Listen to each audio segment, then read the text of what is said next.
Hello everyone, welcome to Clantis Podcast. Guys, I come to you just to give you a small little update regarding the other video that I created regarding FBAs, because I had asked you to educate me, and education indeed I got, and now I'm in a better position. And before I go on with this video, I first want to offer my humble apology to anybody that identifies as a foundational Black American. And I'm apologizing because I got to a point where I was being defensive as well, because I already know in the comment section I will get attacked by somebody that did not take the time to educate me about this topic. Now, let me tell you something. A lot of y'all wrote me emails and you offered to show me some few evidence of why this exists in the United States. And I am in a better position, and I'm so grateful to each and every one of you. The Google Meet meetings that we've had, and you sharing your screen and showing me a lot of text and videos and you name it, and you got to explain to me. And I was also getting some people as well that were misinforming me. But, you know, I would have to, of course, be a little smart and be able to tell that, okay, this one is taking chances. Most of the people that were taking chances with me were those that were trying completely to mislead me, or probably keep me in the same state of mind that I was in, being ignorant about FBAs. Now that I know something, guys, I have a whole new respect for you. Yes, I do acknowledge, because I also got a lot of African Americans, and when I say African Americans, I'm talking about Black Americans that identify as African Americans. I mean, the names that you guys have been through, from Afro-Americans to, I got it all. I got it all. But what I actually appreciated is the fact that the whole idea of FBA is the pride, the culture, as well as the belief that Black people in America, that entire country, is built on their backs. Historically, this history, I did learning too. I did learn that history, of course, the transatlantic slave trade and things of that nature. I even learned that people have always been nomads. Some people will hop on a boat and probably fall asleep while they were fishing, and then they ended up crossing the Atlantic Ocean and ended up in the America, talking Black people here, back like thousands probably of years, and then they became part of the land called the United States today. That makes perfect sense to me. Some people can be curious, but what I've always, when I was growing up, when I look at the horizon, I would always ask myself, what's on the other side? Is it a drop? Is that where the earth ends? So clearly, if I was born back in the day, probably I would have wandered off and then landed somewhere in the Americas because of my curiosity. Now, I understand all of those things, and I also understand people who are saying that, listen, the first group, not even a group, the first people on the planet were Black people, and we were scattered all over the world.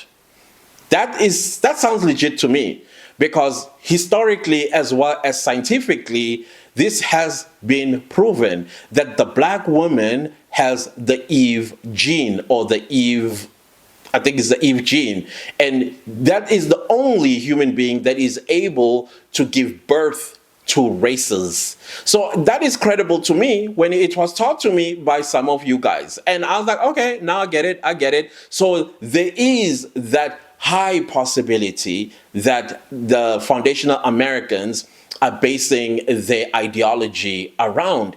Just as much as when the slave trades came to the United States, they were lumped together with the already indigenous Black people that lived in the United States. Okay, that sounds credible to me, and I can accept that. But I also wanted to know some few other facts, because if you are saying that we've been here since, there would also be some sort of evidence that shows, for example, if you come to Africa, let me say South Africa, for example, the Khoisan left a lot of marks in caves.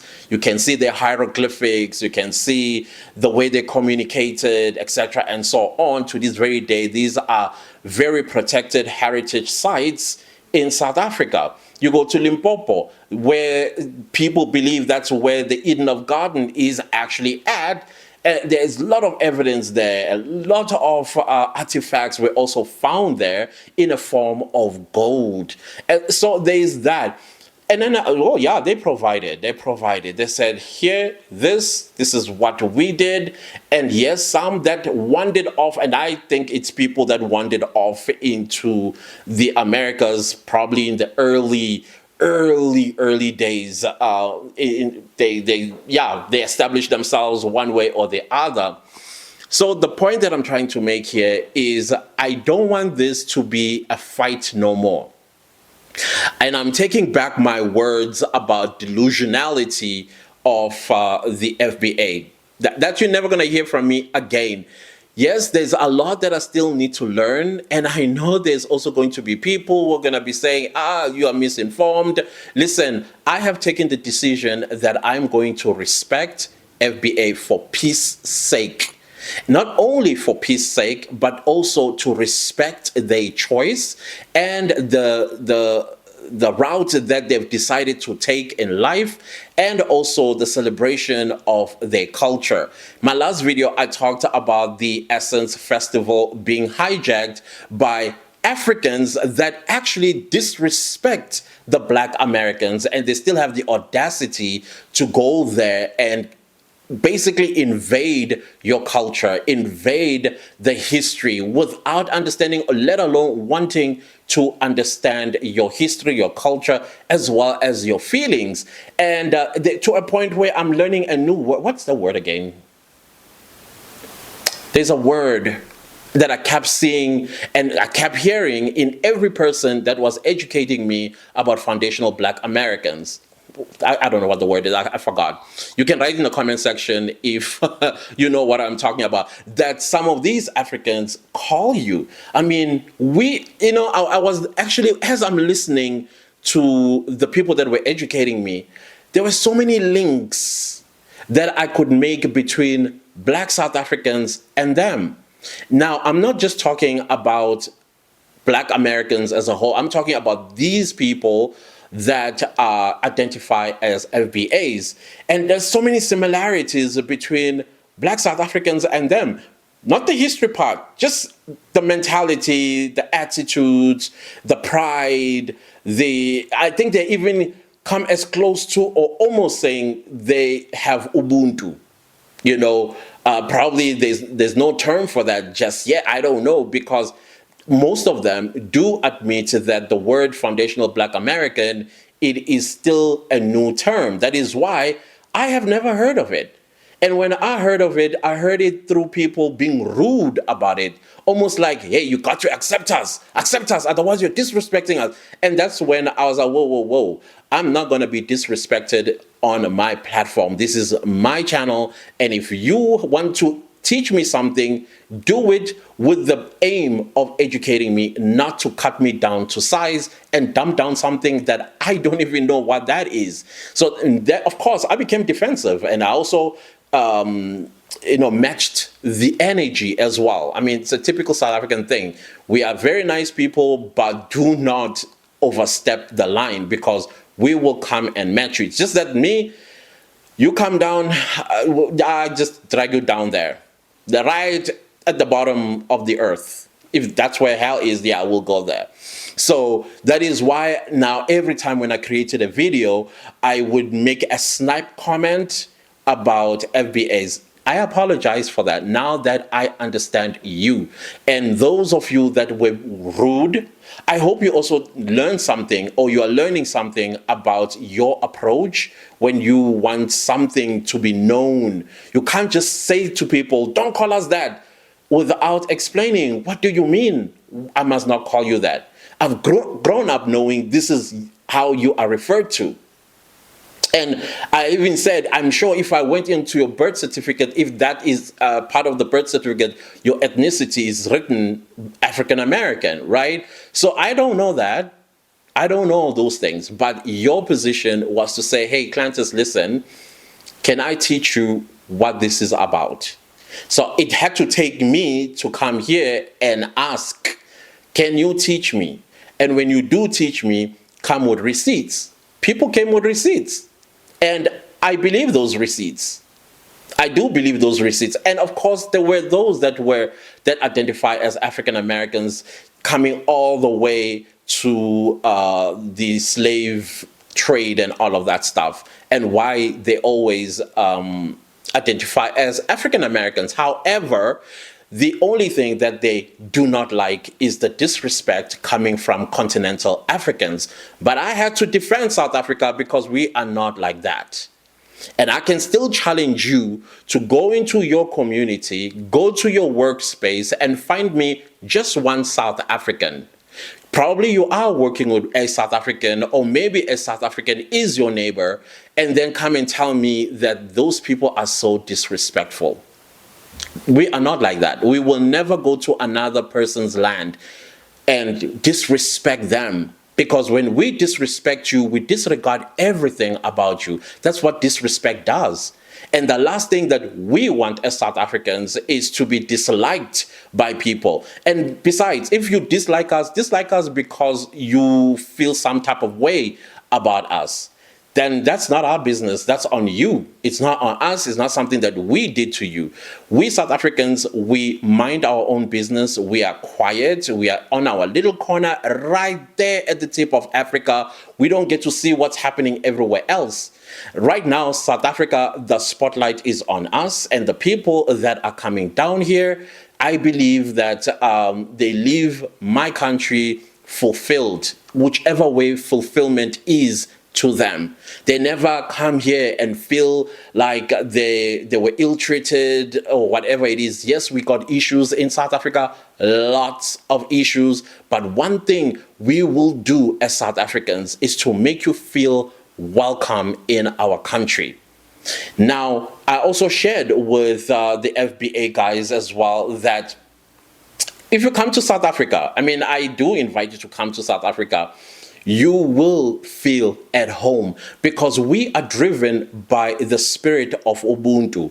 If you don't know what that means, it is in Zulu, or basically the Nguni languages, you are, I mean, I am because you are. Or basically what it means is humanity towards other people. That's what it is. And we are taught this. We sucked it out of our parents' breast, that you must always treat people like humans, with kindness, with love, and respect. That stuff it never leaves our minds. And that is why when you come here, you will find us to be extremely easy to approach, extremely friendly. And also when you leave our country, you will feel like, okay, I need to come back. I just left an entire family behind. That's how we will make you feel. So apologies. I hope you accept the apology. Now that I am in a better position about what an FBA is, I'm still learning more. I'm not done with the learning process because I still have more questions. And then the people that are busy teaching me, I did pose those questions, and we have Google Meet meetings where we are going, or maybe my questions are going to be answered, hopefully, and also put me even a better position to understand what an FBA is. Because at the end of the day, as a South African citizen, I would love to see every black person who is respectful, who's willing to learn about us, and also who is willing to mingle with us. That's all that I care about. That's all that I care about, because at the end of the day, we are all, how do I put this, in a way that is not going to get people jumpy. Anybody, for that matter. We're just one, guys. We are just one, and we need to experience each other. We need to plan and forge a future together of respect and of collaboration and whatever else that is out there that we can do together. That is all that I thought about. I was like, okay, now that I'm in a better position, I owe FBAs an apology. And if you think that I don't owe FBAs an apology, then probably the toxic person here might be you. So I don't want to start a fight about this, and I hope this brings an end to a division. And also understand, because I will always speak for South Africans. I don't know any other African countries in their mentality, because right now y'all are being disrespected and we are being lumped together with them, and yet we are not those people. We are absolutely not those people. We've been minding our own business. We fight for our own country. We do not go and bother anybody. People throw things at us. They use our misfortunes and they think that they are going to make us feel small. No, we don't feel small. We acknowledge our problems, the poverty, we acknowledge it, the crime, we acknowledge it. We acknowledge the unemployment rate. We acknowledge a lot of things. We never deny them. But when somebody tries to use it against us to make themselves feel big, we'll come and we'll match that energy, and then we'll leave them in shreds. That is just South Africans. That is why when I was growing up, I was always told that the most dangerous person is the quiet one. Never touch a quiet person. That is what I've always grown up knowing. So we are a quiet people and we bother nobody. There's abject poverty in South Africa, but you will never see even one South African trying to pack their bags and run for greener pastures. You will never, because that's not who we are. We believe that I'm in poverty, I will fight. I will fight and get the things that I want by working really hard and making sure that I contribute positively. And we also are a people that believe in being recognized for our work or for whatever it is that we try to do to contribute positively. I mean, lots of Black South Africans have become very wealthy because somebody saw that there's potential in this person. And that's how they got lifted out of poverty. That's who we are. That's how we do things. We volunteer where we need to volunteer. And we also do things legitimately. You will not find one South African thinking, how am I going to scam you? I don't even think we are capable of. However, the crooked ones are the politicians here. And we ask ourselves every single time, who taught you that? Who taught you? When you're laying back at night, what did that come across your mind, or you learned it elsewhere? So that's why we get really, really surprised. And we also, our problem is we don't speak, how do I put it? We don't confront. And many of the Black Americans that live here in South Africa, the one thing that they have noticed about us, we are not aggressive. We are not confrontational.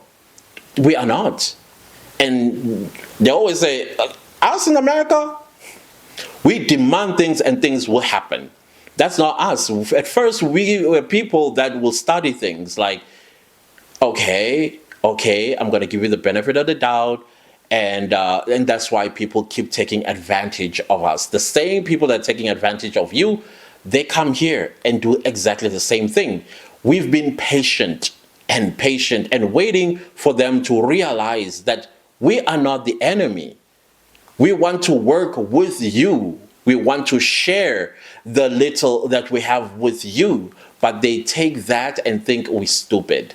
And then they will call us names like, oh, y'all are lazy, you are non-creative. All these things that they're telling Black Americans, they say them same things to us to try and minimize us. And then they'll even say, yeah, you guys are not in control of your country. And if you come to South Africa and come and see Black excellence, they didn't just fall from the sky. Our universities and our education system, in fact, let me put it this way, our universities or colleges, as you guys call them, 15 of our universities are ranked as top universities in the world, coming from here. But they will say, if you guys have the best education, then why y'all poor? Again, the ignorance. And obviously they know not every South African and a black South African is poor. They know that for a fact, but because they want us to feel some type of way, and they never get it. And it's frustrating them that they can't break us. And I'm noticing the same thing with black Americans. Y'all are resistant, and that is why I feel like we have so much in common, South Africans and black Americans. I can't speak for other African countries until you experience them yourselves when you go there. And when you come here, you are going to be pleasantly surprised. A lot of black Americans always say, I'm very surprised. I thought you guys didn't like us. And we always surprised, like, why wouldn't we? Why wouldn't we? Y'all helped black South Africans during apartheid until the apartheid government in the 1950s realized that black Americans are coming to South Africa to assist and contribute plans and ideas and strategies on how to bring down this evil government. When the government found that out in the 1950s, they banned black Americans from traveling to South Africa. I mean, there are songs that black Americans have created about South Africa, and why would we hate you? We've got more appreciation for you than we have any type of negative feeling, unless it is generated from, I don't know, by this lumping us with all the African countries on the continent. There are 54 African countries on the continent of Africa, and each one of them have their own psychology. Our psychology is Ubuntu, humanity, and also to assist and love everybody. And some people take advantage by thinking because our arms are so wide open with warmth, it's something to take advantage of. So we get surprised when we hear that, like, we hate you? Who said that? Have you looked around? Have you actually looked around? So as they stay longer in South Africa, then that notion disappears. Like, somebody was trying to divide us. Somebody was trying to divide us. And I'm not saying there are no Africans on the continent that probably has disdain for black Americans. I mean, I have heard stories that are being shared with me by FBAs that some, for example, Nigerians, when they travel to the US, they get told by their parents, do not hang out with black Americans. They will badly influence you. I don't know. I don't know why they do that. For whatever reason, I have no idea.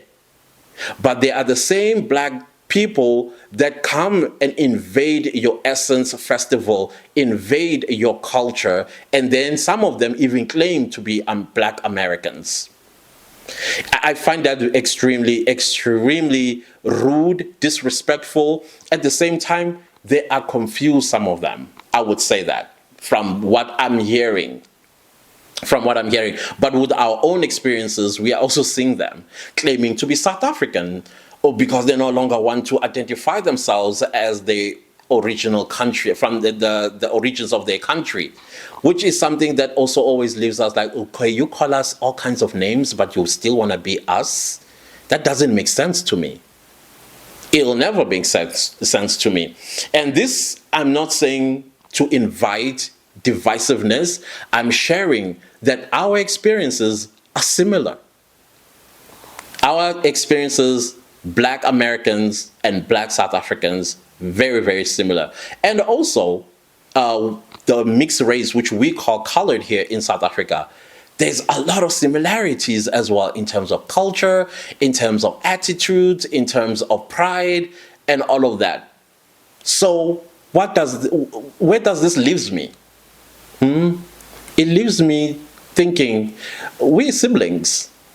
We are siblings. Yes, I get it. The history might say that, okay, the majority of black people that were enslaved come from West Africa. And I'm also learning also that many people that were enslaved were actually sold by their own people on the continent. And the same people come over and disrespect you instead of learning how they contributed with y'all being there, so they give more respect and pay homage to you by respecting your culture, by respecting you as a whole, the builders of the United States. Because without y'all, they would not hop on a plane and go to the United States. They will not do that if the civil rights movement did not stand up like it did in the 1960s. They will not be in America today. And the audacity for you to get disrespected like that, it's mind-boggling. Same thing here in South Africa. You see the similarities? Do you see the similarities even us here in South Africa? South Africa didn't just become the way it is today. People had to lay down their lives. People lost loved ones for us to be in the position we're in today. And then we get disrespected and called names. By who? Most of them cowards, running away from old people that are remotely controlling their countries from Europe.